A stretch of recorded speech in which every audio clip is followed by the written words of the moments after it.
Tremendas Trivialidades, de Gilbert Keith Chesterton. Era uma vez 2 meninos que viviam principalmente no jardim da frente, pois sua vila era de tipo projetado. O jardim da frente tinha aproximadamente o mesmo tamanho da mesa de jantar. Consistia em 4 faixas de cascalho, um quadrado de grama com alguns misteriosos pedaços de cortiça no centro e um canteiro de flores com uma fileira de margaridas vermelhas.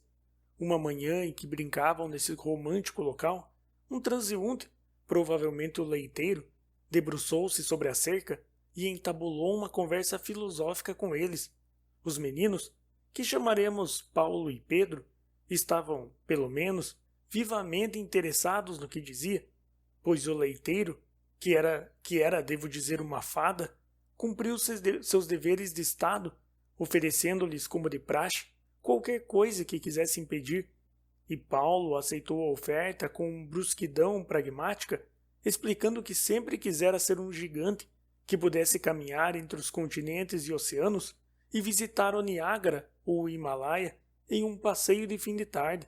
O leiteiro, tendo retirado do bolso do seu colete uma varinha, agitou-a de maneira apressada e negligente, e num instante a vila modelo, com seu jardim em frente, era como uma pequena casa de bonecas diante dos colossais pés de Paulo. Ele saiu caminhando com sua cabeça acima das nuvens para visitar o Niágara e o Himalaia, mas quando chegou ao Himalaia, descobriu que era bastante pequeno e sem graça, como o pequeno monte de cortiça no jardim, e quando chegou ao Niágara, viu que não era maior que a torneira aberta no banheiro.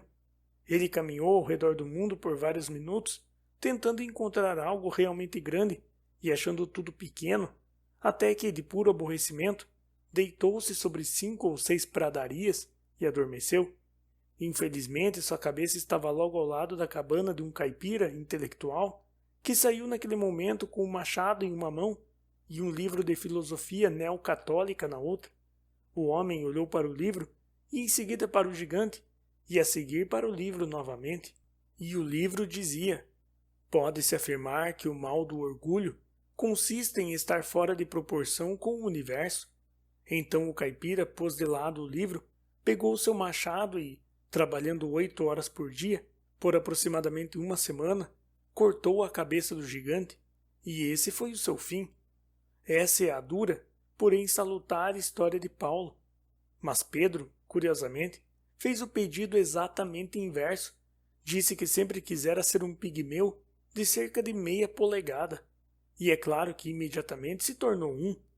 Quando a transformação acabou, ele se encontrou no meio de uma imensa planície coberta com uma alta floresta verde, e acima da qual, a intervalos estranhos, se elevavam árvores, cada uma com uma copa semelhante ao sol, em pinturas simbólicas, com gigantescos raios prateados e um enorme centro de ouro.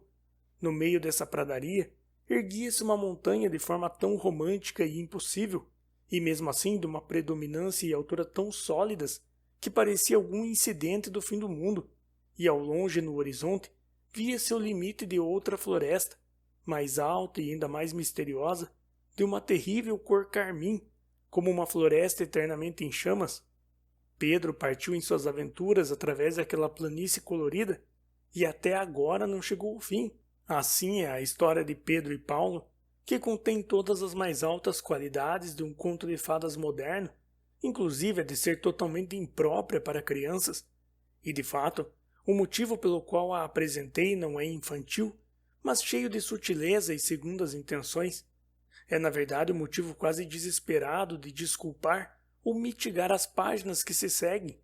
Pedro e Paulo são as 2 influências principais na literatura europeia de hoje, e deve-se permitir que eu apresente minhas próprias preferências no formato mais favorável, mesmo que só o consiga fazer através do que garotinhas chamam contar uma história. Quase não há necessidade de dizer que eu sou o pigmeu. A única desculpa para os fragmentos de texto a seguir é que mostram o que pode ser alcançado com uma existência comum e os óculos sagrados do exagero.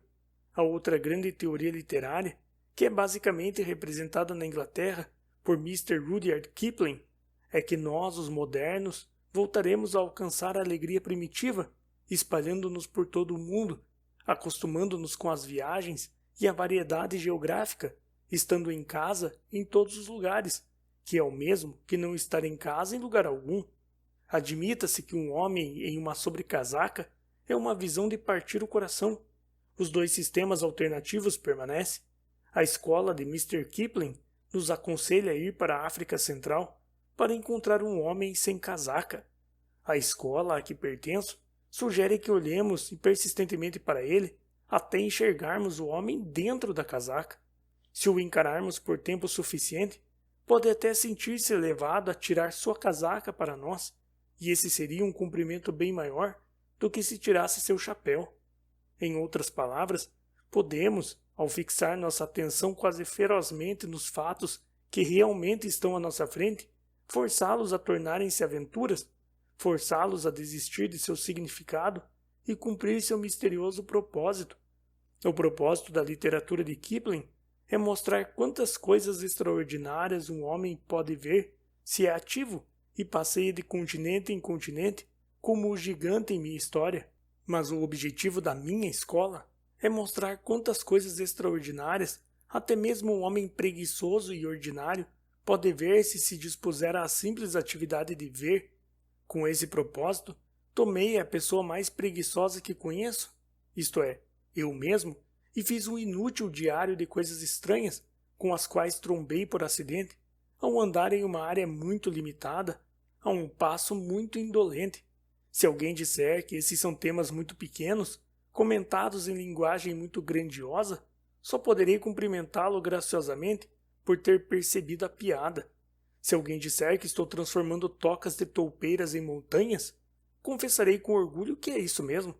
Não consigo imaginar uma atividade manual mais bem-sucedida e produtiva do que transformar tocas de toupeiras em montanhas.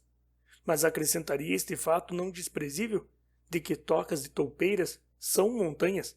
Só é preciso tornar-se um pigmeu como Pedro para descobri-lo. Tenho minhas dúvidas sobre o valor real do montanhismo, de chegar ao topo de tudo e contemplar tudo do alto. Satanás foi o maior dos guias montanheses quando levou Jesus para o alto de uma montanha extremamente alta e lhe mostrou todos os reinos do mundo. Mas a alegria de Satanás em subir a um pico não é a alegria pela grandeza, mas a alegria de contemplar a pequenez, pelo fato de que todos os homens parecem insetos a seus pés. É desde o vale que as coisas parecem grandes, é da planície que as coisas parecem altas. Eu sou um filho da planície e não tenho necessidade daquele grande guia montanhês. Erguerei meu olhar para as montanhas, de onde virá o meu auxílio?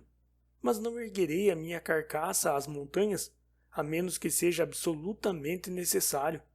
Tudo é uma posição da mente, e neste momento estou em uma posição confortável.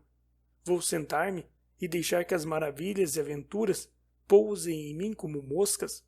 Há muitas delas, garanto. O mundo nunca sofrerá com a falta de maravilhas, mas apenas com a falta da capacidade de se maravilhar.